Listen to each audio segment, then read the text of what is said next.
many times do you have to take your IELTS speaking test before you get that Band 7? Especially if you're applying for a permanent residency here in Canada or you're applying for a college or university. Hi, I'm Maria and I'm a certified Canadian language expert, and I've worked as an examiner for the IELTS test and numerous other language proficiency tests for over 10 years.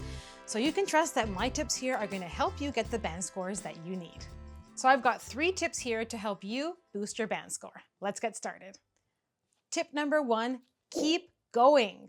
The worst thing you want to do on your IELTS speaking test is to stop speaking altogether. Keep going and expand on your ideas, and only stop speaking when your examiner stops you. So let's say in part 1 of the IELTS speaking test, when your examiner is asking you general questions about you and your opinions, instead of just stopping and leaving dead air, keep going. Don't stop speaking until your examiner stops you and asks you your next question. You can do that by expanding by giving supporting details, reasons, and examples on your main idea. Tip number 2, don't worry about the bullet points. In part 2 of the IELTS speaking test, you're going to be given a booklet with a prompt. In that prompt, you're going to see 3 bullet points. It's going to look something like this. Now, instead of stressing about fully addressing all 3 of those bullet points, instead focus on speaking for the full 2 minutes. Focus on staying relevant to the task and just speaking naturally. Have a conversation and tell a story. Focus on being as natural as possible.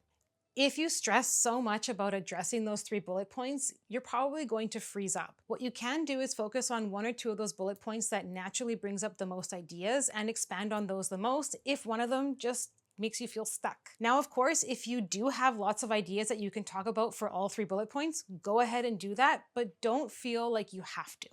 An IELTS examiner is not going to be assessing you on whether or not you fully addressed all 3 of those prompts like they would on the writing test. On the speaking test, the examiner is focusing more on your flow, on whether or not you could naturally speak confidently for the entire 2 minutes. So instead, focus on relaxing and speaking confidently and naturally for the entire 2 minutes. Tell a story. Focus on the prompt, on the task, on the topic, and just keep talking for those 2 minutes. Be as descriptive and detailed as possible.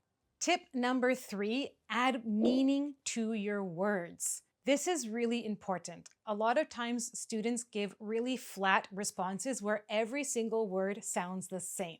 But in English, when you listen to a native speaker, some words stand out more than others. Your intonation is very important if you want to score higher than a Band 7 on your IELTS speaking test. So let's look at an example. Hey, Paltita, should we go out for some Mexican food? I'm not really in the mood, but I'm a big fan of sushi. Notice how some words in the sentence stood out more than others? That's what you want to do on your IELTS speaking test. Maybe not that exaggerated, but you get the picture.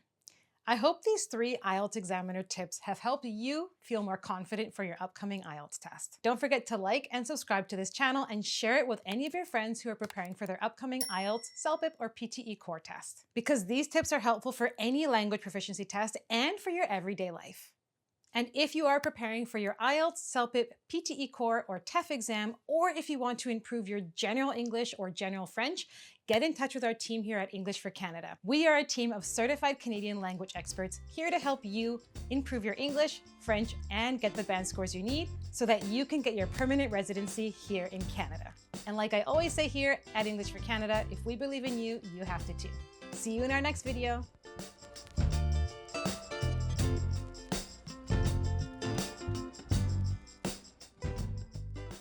This is my friend Paltita.